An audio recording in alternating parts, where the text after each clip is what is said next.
میں پھر بتا دوں، میں لڑائی جھگڑوں کا قائل نہیں ہوں. شیعہ حضرات آتے ہیں یہاں پہ، بیٹھتے ہیں، گپ شپ لگاتے ہیں، چائے پانی بھی چلتا ہے. میرے دوستوں میں بھی ہیں بعض شیعہ حضرات، سلام دعا ہے ان سے، لیکن مذہب پہ بحث نہیں ہوتی. لکم دینکم ولی دین. ہم اس سے کہتے ہیں ٹھیک ہے بھائی، آپ اپنے رائے پر عمل کریں، بحث مباحثہ نہ کریں. ہاں، جو سیکھنے کے لیے ہم سے آنا چاہے محبت سے اس کو سمجھائیں گے، جو نہیں آ رہا سیکھنے کے لیے تو پھر ہم اس سے بحث نہیں کرتے. تو لڑائی جھگڑے نہ کریں، لیکن سنی حضرات کو، اہل سنت والجماعت کو، بل جماعت کا مطلب کیا ہے؟ ہم حدیث کو بھی مانتے ہیں، بل جماعت صحابہ کو بھی مانتے ہیں.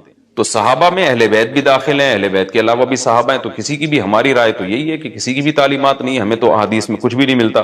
تو اللہ کا واسطہ آپ ایک رائے پر عمل کریں. اس لیے محرم میں آپ ان چیزوں کو فوکس نہ کریں. کالے کپڑے پہننا، غم منانا، یہ اسلام کی تعلیمات بالکل بھی نہیں ہے. تو یہ تو میں نے سوال کا جواب دیا کہ محرم میں اسپیسیفک کالے کپڑے اگر آپ پہنیں گے تو یہ ایک بدعت کی تائید ہوگی. تو نبی صلی اللہ علیہ وسلم نے تائید سے منع کیا ہے. اسی میں ایک سوال ہے جی، محرم میں نکاح کرنا کیسا ہے؟ یہ سوال بھی ظہور احمد نے کشمیر سے پوچھا ہے. محرم میں نکاح کرنا بھی جائز ہے، بلکہ ہمارے مسلک کے مطابق باعث برکت ہے، کیونکہ محرم کو اللہ تعالی، اللہ کے نبی نے محترم قرار دیا ہے. جو قابل احترام مہینہ ہے تو مقدس ہے. تو مقدس مہینے میں عبادت کا ثواب بھی زیادہ ہوتا ہے، اور نکاح بھی شریعت میں عبادت ہے. نکاح کیسے عبادت ہے؟ شریعت نے نکاح میں عبادت کا رنگ ڈال دیا ہے. دیکھیں آپ کہ نکاح ایک معاملہ ہے، لیکن اس سے پہلے خطبہ بھی ہوتا ہے.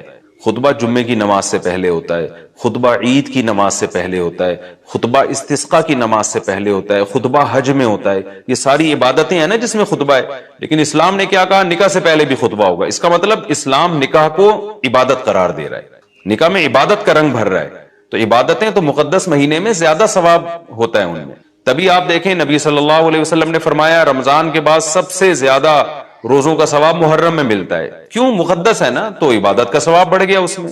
تو اس حدیث سے صاف ہمیں پتہ چلتا ہے کہ اگر کوئی محرم میں اس نیت سے نکاح کرتا ہے کہ مقدس مہینہ ہے تو اس میں عبادت کا ثواب بڑھ جائے گا، اور اس میں انشاءاللہ اللہ سے امید کی جا سکتی ہے کہ خیر و برکت زیادہ ہوگی. تو اس کو منحوس سمجھنا جائز نہیں ہے.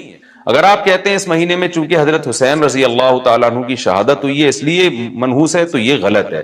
ایک تو ہماری نظر میں شہادت ایک بہت مقدس مقام ہے، اس کی وجہ سے کوئی مہینہ منحوس نہیں ہو سکتا. مقدس تو ہو سکتا ہے، منحوس نہیں ہو سکتا.